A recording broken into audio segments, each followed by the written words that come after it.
Bismillahirrahmanirrahim. Assalamualaikum warahmatullahi wabarakatuh.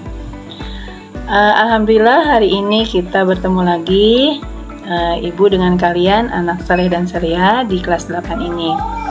Pada kesempatan yang berbahagia ini, Ibu akan menjelaskan materi tentang beriman kepada kitab-kitab Allah.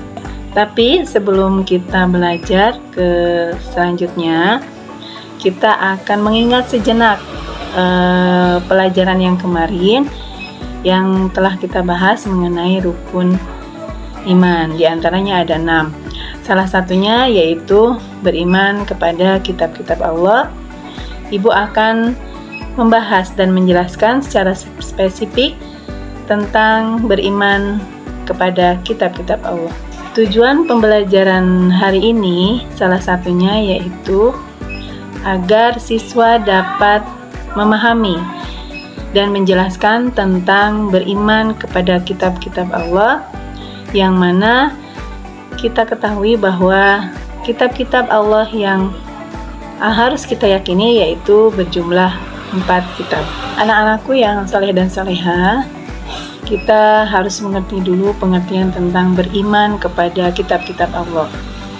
Beriman kepada kitab-kitab Allah berarti kita mempercayai, meyakini bahwa kitab-kitab tersebut diturunkan kepada Rasul yang berisi wahyu yang akan disampaikan kepada umat manusia. Berikut kitab-kitab yang harus kita yakini dan kita percayai oleh umat manusia. Yang pertama yaitu kitab Taurat. Kitab Taurat diturunkan kepada Nabi Musa alaihissalam. Kemudian yang kedua yaitu kitab Zabur yang diturunkan kepada Nabi Daud alaihissalam. Yang ketiga yaitu kitab Injil yang diturunkan kepada Nabi Isa alaihissalam. Dan yang terakhir kitab Al-Quran yang diturunkan kepada Nabi Muhammad SAW. Kitab Al-Quran merupakan petunjuk dan pedoman seluruh umat manusia, akan membawa suatu kebahagiaan di dunia dan di akhirat. Sesuai dengan firman Allah dalam surat Al-Baqarah ayat 2 yang berbunyi, "Dzalikal kitabul la raiba fihi hudal lil muttaqin", yang artinya kitab Al-Quran ini tidak ada keraguan di dalamnya, ia merupakan petunjuk bagi orang-orang yang bertakwa. Anak-anakku yang saleh dan salehah, kita beriman kepada kitab-kitab Allah berarti kita meyakini kebenaran dan keutamaan Al-Quran. Al-Quran diturunkan kepada Nabi Muhammad SAW secara berangsur-angsur selama 22 tahun, 2 bulan, dan 22 hari. Selain kebenaran dari Al-Quran, kita juga harus memahami tentang keutamaan Al-Quran. Apa saja sih keutamaan Al-Quran yang harus kita pahami? Yang pertama, Al-Quran mengandung isi kandungan yang lengkap dan sempurna. Kemudian yang kedua, Al-Quran tidak akan pernah bisa dimasuki oleh ide-ide manusia karena Allah selalu menjaganya. Yang ketiga, Al-Quran merupakan sumber ilmu pengetahuan.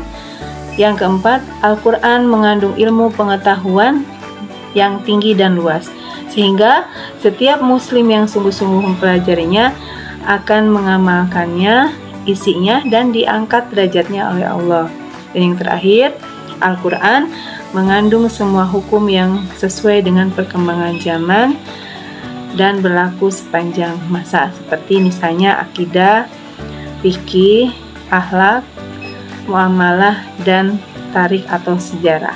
Anak-anak yang saleh dan salehah, selain itu kita juga harus memahami sikap-sikap apa saja yang meyakini Al-Quran sebagai pedoman hidup.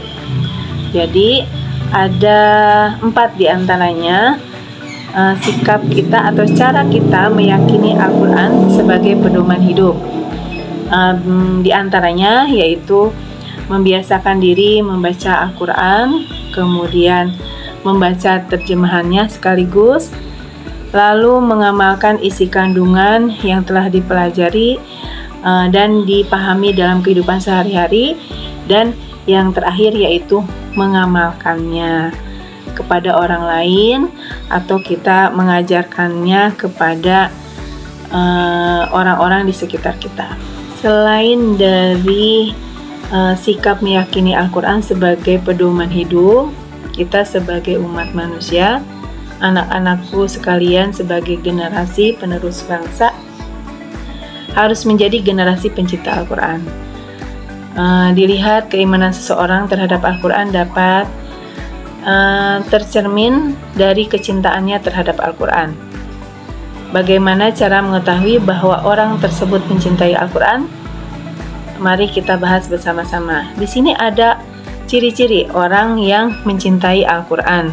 Di antaranya yaitu hatinya akan senang bila membaca Al-Quran, tidak pernah bosan duduk berlama-lama membaca Al-Quran, hatinya selalu rindu bila tidak membaca Al-Quran, lalu selalu berusaha untuk membaca Al-Quran setiap harinya, selalu merujuk kepada Al-Quran saat memiliki problem dalam hidupnya, dan yang terakhir yaitu selalu mengikuti perintah Al-Quran serta menjauhi larangannya. Anak-anak yang saleh dan salihah kelas 8, tadi sudah kita memahami dan merasakan kejelasan mengenai beriman kepada kitab-kitab Allah.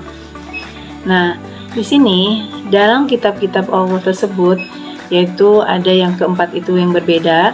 Dari perbedaan itu, maka kita ambil kesimpulan bahwa